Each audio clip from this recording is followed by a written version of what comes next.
ginnaaw yàlla ak waa kër docteur yi lii mooy fagaru bi gën a wóor muy ñaari dose yu ñu war a def benn bi ak ñetti semaine ci kanam ñu jël beneen bi ci li borom xam-xam yëpp wax nekk na loo xam ne mën na aar askan bi ñoo nekk ci bopp réew mi joxe exemple maanaam wane ne ñoom ñàkk bi ñoo si jiitu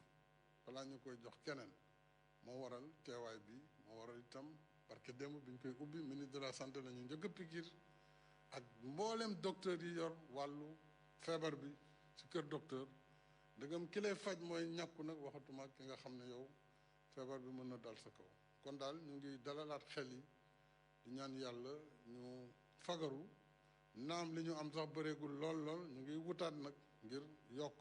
li ñu fi jot a am waaye li jot a ñëw nañ fexe ba nit ñi jëfandikoo ko ngir ñu jëlee fi feebar bi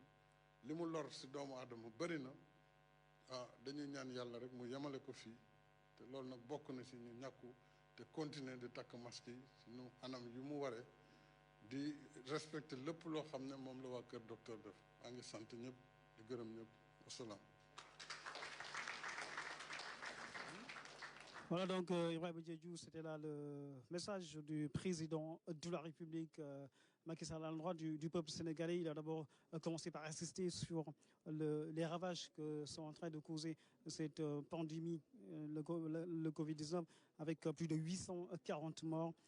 Il y a beaucoup de théories autour justement de ce vaccin. Mais le président de la République, Macky Sall, a voulu rassurer les populations quant à la fiabilité, la qualité, l'efficacité de ce vaccin, parce que énormément de thèses négatives, pessimistes sont en train de circuler pour naturellement pousser les populations à ne pas aller se vacciner. Mais lui a voulu donner l'exemple en étant donc parmi les premiers à se faire vacciner ici à la salle des banquets du Palais de la République. C'est l'image forte de la journée, c'est l'événement de cette journée avec bien évidemment cette vaccination du président de la République Macky Sall. D'autres personnalités se sont vaccinées, le président Idrissa Seck, président du Conseil économique, social et environnemental, le directeur de cabinet du président de la République Mahmoud Saleh. Les membres du gouvernement sont en train de se faire vacciner. Les autorités du pays vont se vacciner et puis donc aujourd'hui la balle est dans le camp des populations. Et l'autre annonce forte également, c'est l'acquisition du Sénégal d'autres doses de vaccins dans les prochains jours. On espère la semaine prochaine recevoir d'autres milliers de doses de vaccins pour démarrer la vaccination de masse au Sénégal et permettre aux populations de se prémunir de cette pandémie qui est en train de faire des ravages un peu partout à travers le monde. Le président de la République donc, a insisté sur la sensibilisation. Il faut que les populations aillent se faire vacciner parce que c'est la seule arme qui aujourd'hui peut constituer,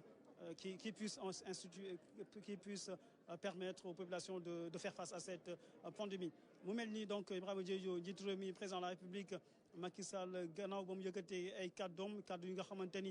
nekk na ay kàddu yu jëm ci wàllu rassurer dalal xelu askan wi ndax wax ji bëri na ci vaccin yi. nee na vaccin yi nekk na ay vaccin yu mucc ayib moom mi bokk na ci ñi jiitu ci ñi ko jël tey mu ñëw ngir wane yoon bi joxe exemple ngir wan askan wi ne bàyyee ko ci ministère de la santé ñëw ngir fexe ba def liggéey boobu ci anam yu mucc ayib. dina ñëw si kanam tuuti ci ñi nga xamante ñoo di kilifa yi teew fii ci salle des banquets bu palais de la République ngir fexe ba def li nga xamante ni moo di seen vaccination. Donc, vous le voyez, donc Ibrahima Diédhiou, le président de la République, Macky Sall, est arrivé ici à la salle des banquets en compagnie de son épouse, la première dame, Mariam Sall, pour donc procéder à la séance de vaccination. Cette cérémonie très importante dans le cadre de la sensibilisation du peuple sénégalais pour que tous les Sénégalais puissent sacrifier à ce rituel très important pour donc pour se prémunir du Covid-19. Alors, le président de la République, donc, à l'instant, à la salle des banquets du Palais de la République. Et puis, donc, il va aller d'abord saluer les personnels de santé, donc les personnels de santé. Et puis, il y aura une séance d'explication concernant notamment les contours de cette campagne nationale de vaccination qui a été lancée mardi dernier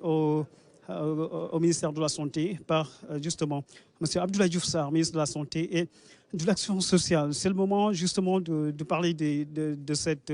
grande action d'envergure, Ibrahima Diédhiou. Et il faut insister sur la gratuité du vaccin. C'est un vaccin qui est entièrement gratuit et cette gratuité ne commence pas seulement aujourd'hui, c'est une gratuité. En attendant de voir en direct, voilà, vous voyez en ce moment la séquence forte de la journée. Le président de la République, Macky Sall, est en train de se faire vacciner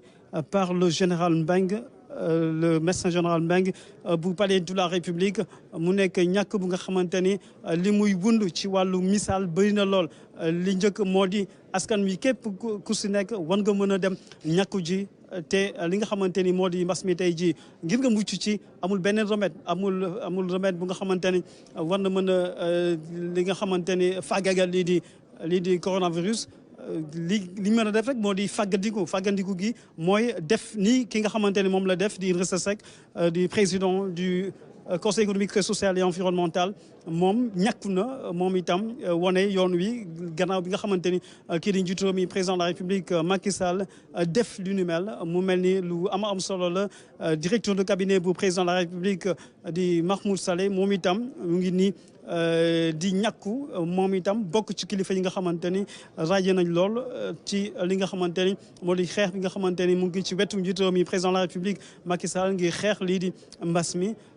lu mel ni suñ ko gisee misaal lay doon ndax kilifa yi nga xamante ni ñoo kilifa yi gën a màgg ci réew mi jiitu ci li nga xamante ni moo di ñàkk bi. loolu war na mën a dalal xelu ñi nga xamante ni ñoo di askan wi ñi nga xamante ni amoon nañ yenn jiixi jaaxa ci li nga xamante ni moo di